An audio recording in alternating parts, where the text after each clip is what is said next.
Welcome to Stuck in the Middle, a podcast that deals with psychological themes and issues of ambivalence and uncertainty. And today we are talking about a subject that's of serious concern to every economy in the world beyond disruption, building talent pipelines for an uncertain future. And to dissect this topic, here along with me, my name is Palan, and I'm the Pro Chancellor of the University of Cyberjaya. With me, we can't have a more qualified guest, a more experienced guest to talk about this subject, a person who has been in HR for probably close to several years. I won't specify the number of years because she's a very special person. And the last organization that she worked with, she was the chief people officer. And it's amazing because it's the largest bank in the region, as far as I can remember. 2,200 offices, about 48,000 employees. Oh boy, that's a huge effort to manage such a large workforce. And prior to that, she was with an MNC bank as well, the Standard Chartered Bank. And we are delighted to have with us today Datuk Nora A Manaf. Welcome, Datuk. Thank you, Tan Sri. You know, Datuk, Satya Nadella, Microsoft CEO, said 2 years of digital transformation took place in 2 months during the pandemic crisis. And there was such a huge acceleration, change. And we, even in the university, found that we had to get off on site to online. We had to figure out how to teach. Students had to figure out how to learn. And I'm sure that there was huge pressure on talent because the whole workplace norms were changed. It was no longer coming to work because I remember in places like Penang, organization used to bus people to work, but now they took work to people. So it was kind of a huge change. So Dato, in your perspective, how do we configure talent pipelines in such an uncertain future with this pace of change, as Satya Nadella said? Well, thank you, Tan Sri. A quick segue before I answer your question, just to make sure data integrity. By the time I left, Maybank was 43,000. Yeah, so there was a reduction. You are right. 48,000 was when I first joined. Okay, all right. Yes, that was late 2008. Right, yeah? right. And secondly, it is the top 5 in the region, definitely largest bank Malaysia. and largest by market cap public listed company. And about how many geographies, Dato?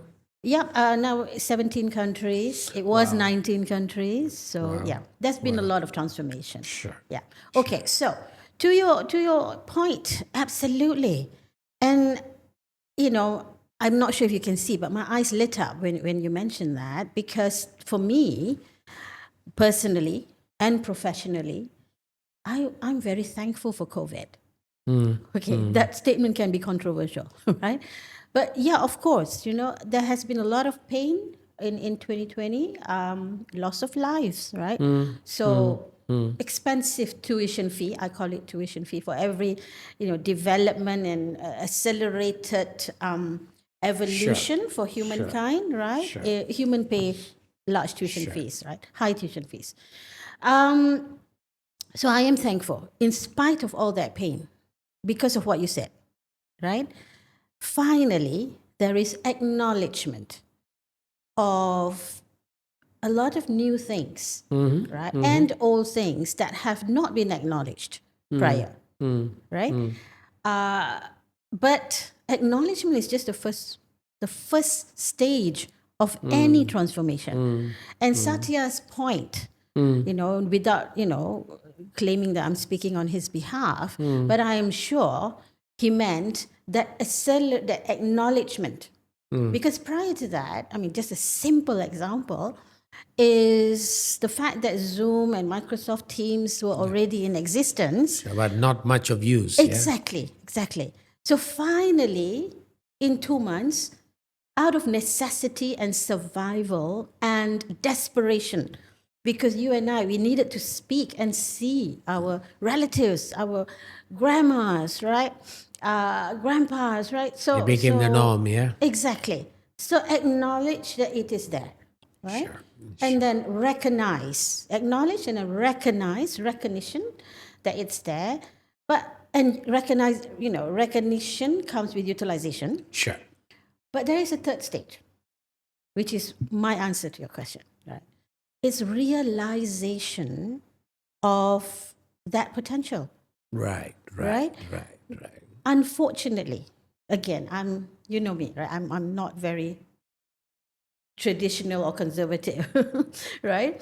I'm more than happy to be proven wrong. But I think Right. we have been running on the spot, Sure. right? Sure. Because Satya did not mean that technology back then was going to be standing still. 2020 is like ages ago. It's like a decade ago in tech terms Sure. and utilization terms, right? Unfortunately, I think we acknowledged, we recognized utilization is higher, but we're not realizing its potential because tech is for human. That's the other lesson, 2020, Sure. COVID, Sure. right? It's all for humans. Sure. But I don't see enough of the attempt to prototype, to go into iteration 1, 2, 3, 4, 5. So those, unfortunately, is not happening enough. All right. Dato, I know that you are one of those very few. I have to be very careful, not the first, but one of the very few who got to the table being as chief people officer. And you sat at the table and got CEO and senior management to listen to HR. And I do think that you also sit on several boards today, making a very substantial contribution. But I just wanted to ask Dato, just going back to this Satya's question, this unprecedented change, how did it reshape the thinking of CEOs and CHROs toward talent development? Because you are there and you ought to know it better than anyone else, Dato. Tan Sri, I thought I am the one who's glass half full. You are fuller. Okay. And at the risk of me now sounding very cynical, I wish we would do more. We would recognize more and we would utilize more and learn more. Okay. Management board right now is still using a lot of the lagging indicators on human. Instead of lead indicators, Yes. yeah. On human itself, right? I still don't see enough of the attempt to understand, for example, talent flows in an organization, any organization, right? And how to turn that talent flow insights into real assets, if you like. Right? I'm a chartered accountant by training. We know for a fact. Oh, you are a chartered accountant by training. Yes, I who got am. into human resources. Yes, by accident. I I am still a member of MIA. All right. I used to say that that's my backup plan. Just in case I get kicked out from HR, I still can practice, right, as a chartered accountant. So, the balance sheets don't, the profit, the P&Ls, right, don't reflect enough, right, in terms of the potentials that an organization has, whether it's profit oriented or non-profit or government, right? There's so much unrealized potentials that nobody pays attention to. True. True. You know that Marshall Goldsmith used to talk about this in another context, because I know Dato talks about this lag. We talk about what happened rather than making a conscious effort to the lead indicators, what should happen. And Marshall Goldsmith, I remember, if I'm not mistaken, he said, don't look at feedback, but look at feed forward. Would that be correct, Dato? Yes, For very talent much. development? Yeah, very much so. You do need to reflect of Right. course. Of course. Right? Of It's a course. very good discipline. Of course. But you don't stay in the past Sure. if you don't do feed forward, as you Sure. mentioned, right? Sure. If you just look at feedback, you are actually staying in the past and you're always behind. Now, with the tools that humans have, with supposed, capabilities, and I say supposed because we are not using it enough, of AI and agentic AI capabilities Sure. now, Sure. you can do both, right? Sure. And you have to, I suppose, from a weightage perspective, at maximum 40% backward, Sure. 60% is forward, right? Um, it's scary as well as it requires the whole ecosystem, I think. Sure. Yeah, to make it easier for management and boards to focus on that kind of a weightage. Dato, I'm sure that you have read the book Jim Collins, yeah. Good to Great, and one of the key things he talks about people there is if you have to actually link human capital strategy with business strategy, and to do that, he says get the right people on the bus. And one of my colleagues, Professor Subra, used to always say that competency has to be either developed or acquired or deployed, because at the end of the day it's all about the talent pool.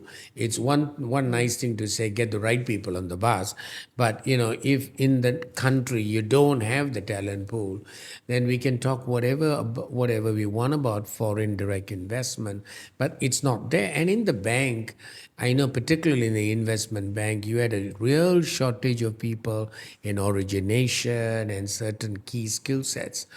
So how did you manage it from your perspective at that time?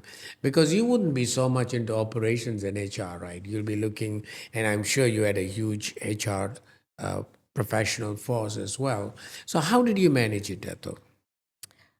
Firstly, I'd like to commend your friend, Prof. Subra. Is it? Yes, yes. Yeah.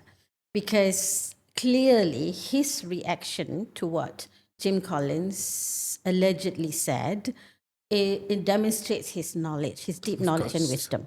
Of course. Unfortunately, it's not, true for a lot of people because they just get the right people on the bus and the wrong ones off the bus.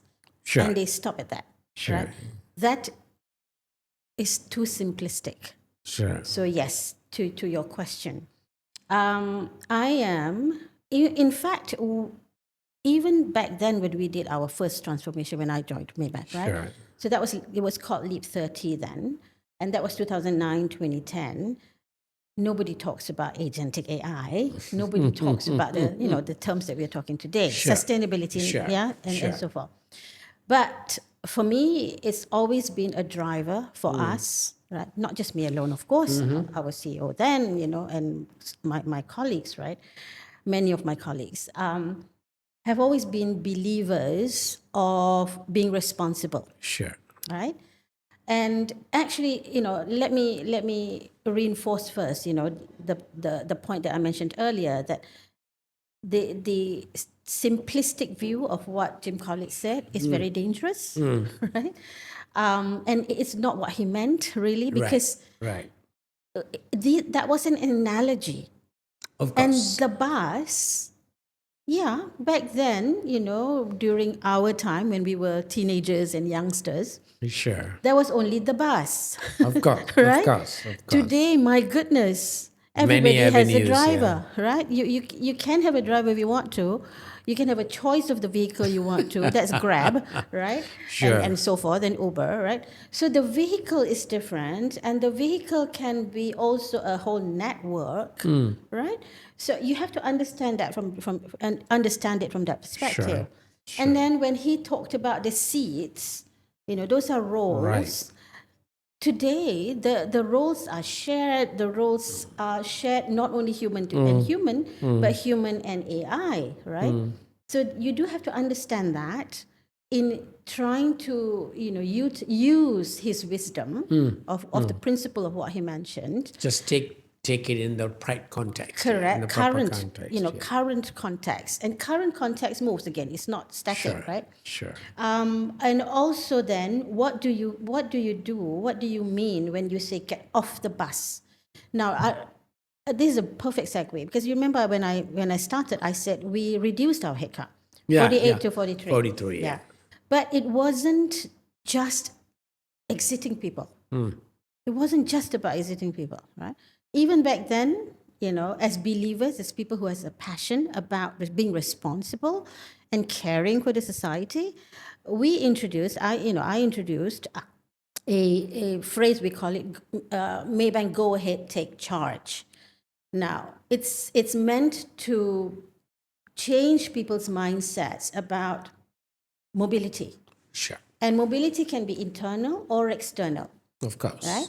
So when we exit people, right, it is with a lot of responsibility, Sure. way beyond what was known as, the career transition centers and so forth, right? Because that also was not fulfilling the need of the human. And the human has family, right, and has needs. So a quick example of what we did is instead of paying off someone only, all right? Because even if you're generous, Tan Sri, and you pay 3 years worth, Right. right? Right. What has data shown? First year, it's gone. And then with everybody doing it, especially today, the person's not going to have a job, right? And then it becomes a societal ill. Of course. And it has a huge implication on the country's stability and so forth, right? So you have to connect the dots, right? So back then we said, okay, we converted some, so it's a handheld, but mind you, we made profits. Okay, so again, I'm not as an accountant, I'm not being irresponsible. We have stakeholders, shareholders' needs are taken care of. We gave the highest profit in 2010, right?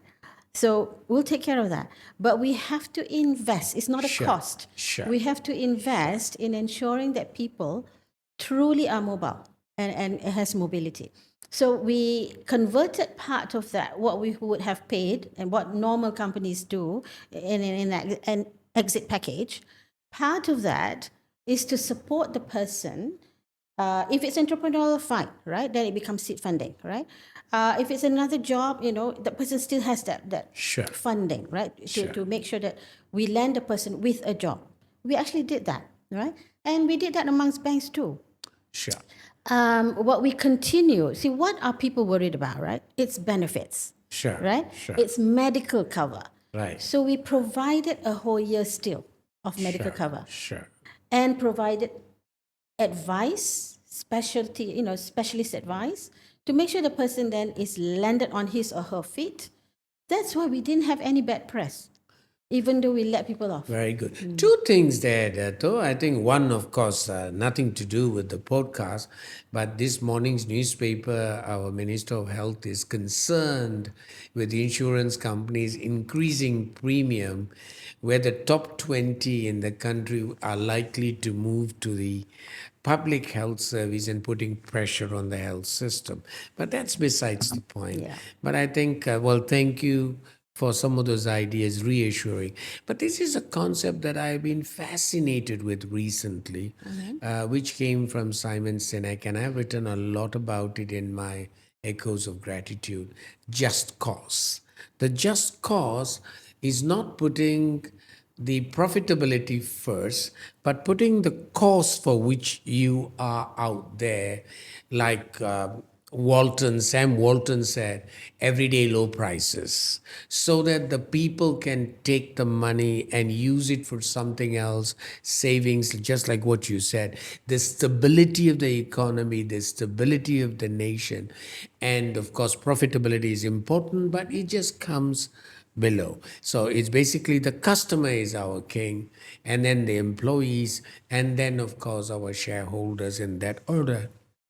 Not forgetting we are all being in a capitalistic system, and so we are not saying anything else. The same thing they said, Apple, Steve Jobs at the just cause, and Satya moved away from Burma, and he said the just cause.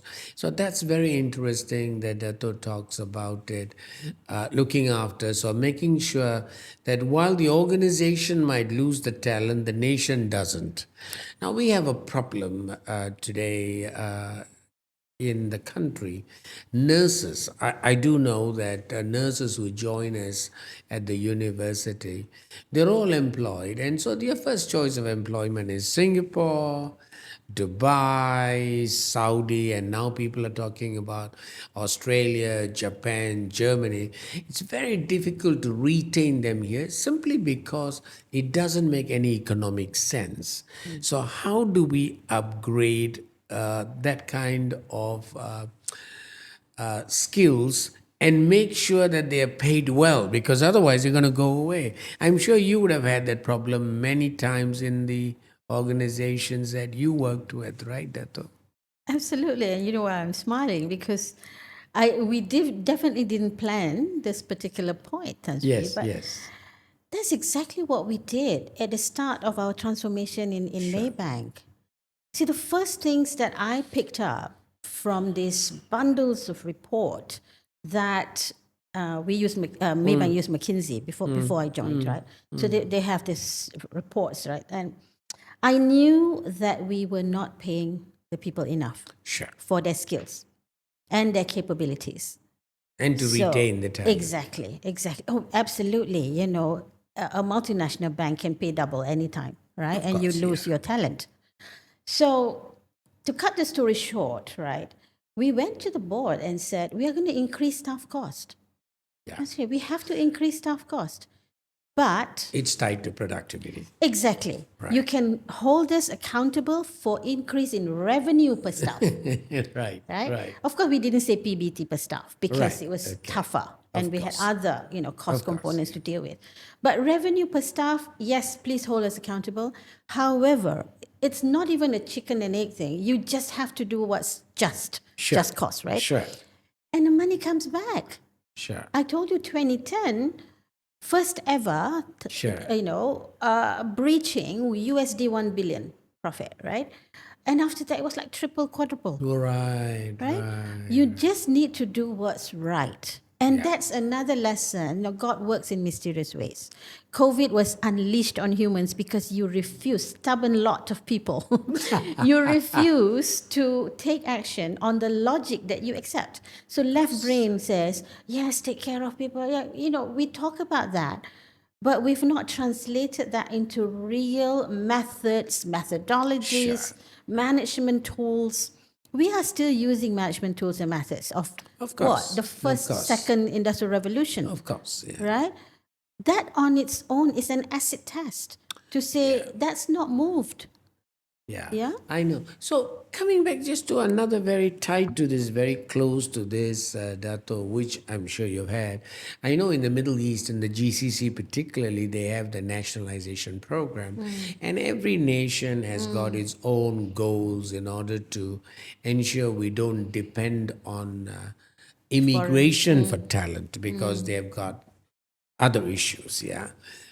Even today in the United States, we find that I think yesterday's news said some few hundred of the Koreans were dispatched back for whatever reason. yeah. So while immigration has been a very strong supply of talent, skilled talent, not necessarily unskilled or semi-skilled, but having said that, in the Middle East they had this nationals The program. Emiratis. Yeah. Emirati, Saudiization, and all of that. And they had the nationals program. And sometimes I used to hear mumbling and grumbling and said, oh, he got better opportunity. I didn't get that. So, in other words, it was all about personalizing talent development. But some people said, no, that was what's this? They said it was about creating special treatment for some people. But it's not true, because you are trying to unlock the unique potential in every individual. So maybe we can have a few thoughts of Dato on personalizing talent development. Dato. Oh my goodness, Sansri. I'm so glad that we had time to cover this.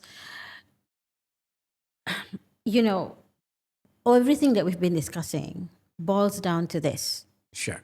workforce reconfiguration. Workforce reconfiguration. Yeah, sure. Again, the phrase is used widely, but I don't see enough of iterations and prototyping, right? What does that mean? It absolutely means personalized approach. Again, just because we can. I could not have said this with such conviction 10, 15, 20 years ago. Not even 10 years ago. But I can today. We can today. And when we can, it automatically becomes an accountability. Sure. Right? For us, we call it amanah, right? If you know you can and you don't do it, to me, that's an integrity issue, Of course. right? Yes, it is, right?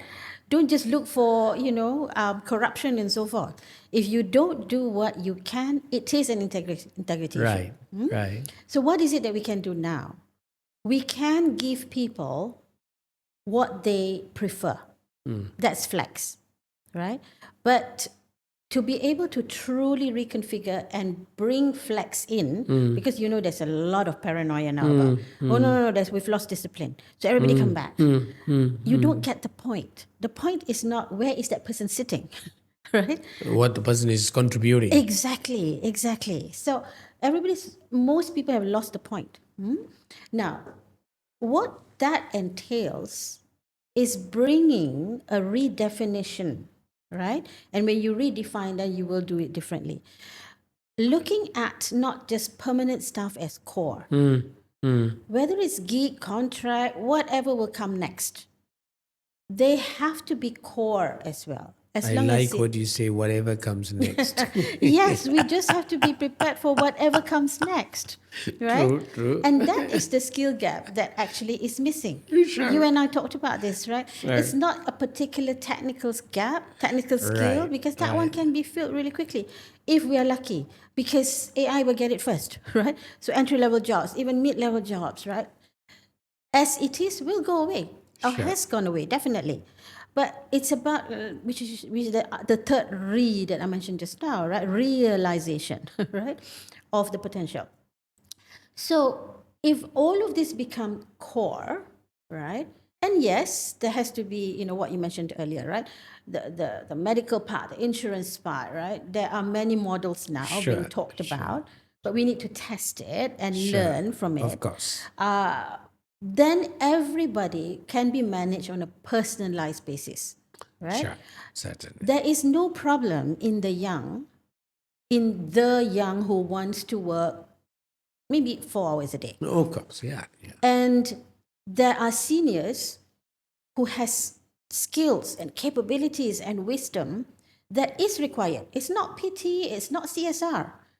It is actually a need by the organization, right? Yeah, of course. Then they come together, 4 plus 4 becomes 8 lah, right? That's one job. So it is the next iteration of job sharing. Sure. This was tested in the early days, and then people just said it was too hard. Just worked. Just too hard, yeah. But hey, if we don't, I love this report that came out from one of the big four, which cited this as one of the, biggest gap that the world faces today, as far as humans are concerned. It is called the imagination deficit.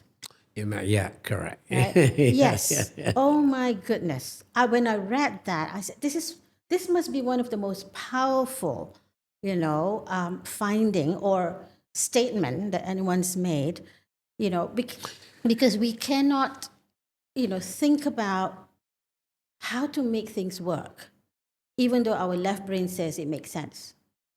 Actually, that is a huge risk. So people gave up because it was hard, but it worked, right? Yes. But I think one of the biggest problems was imagination deficit. Yes. I couldn't believe, because when I was a young kid, I remember this, we used to have Walkmans, and we put the little things on the ears, and there were about 20 songs or 24 songs in the cassette. And it all changed when Steve Jobs came with his iPod, and you can have 2,000 songs.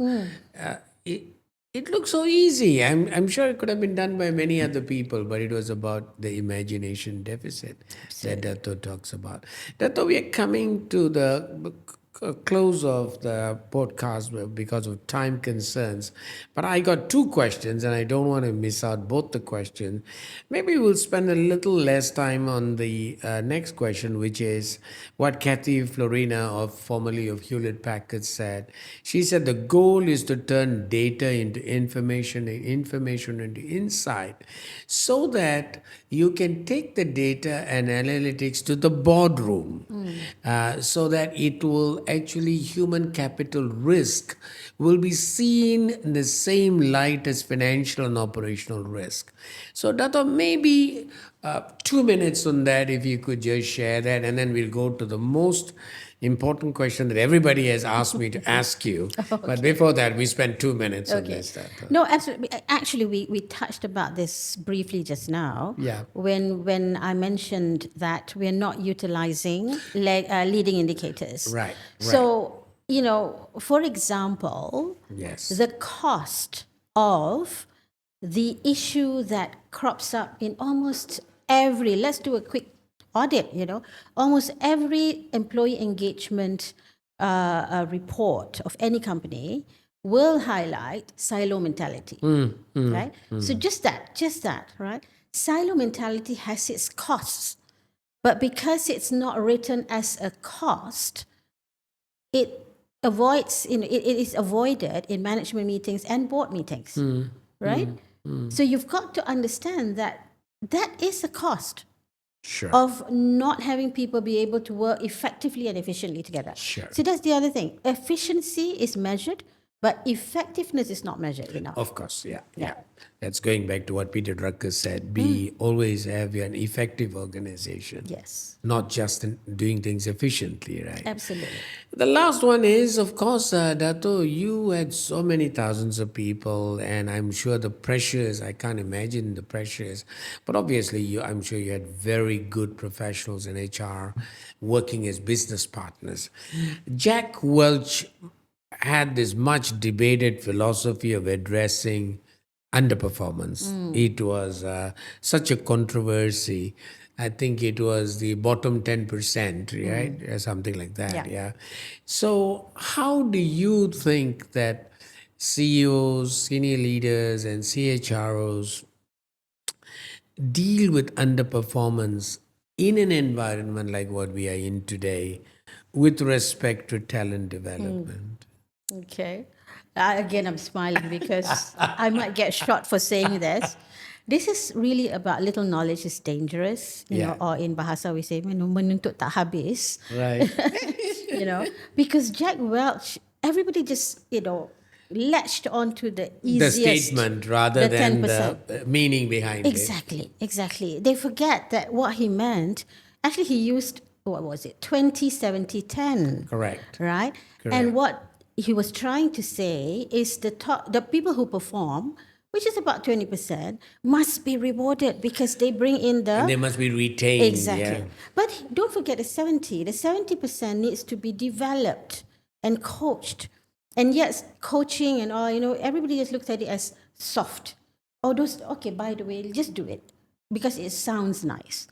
But that's the part that was very powerful. And that's why he had the Crotonville Talent Development Center. It was all about talent development. Exactly. Right? So the principles to me is still very, very true today, even more true today, Sure. because what that meant was not conveniently exit 10%, Sure.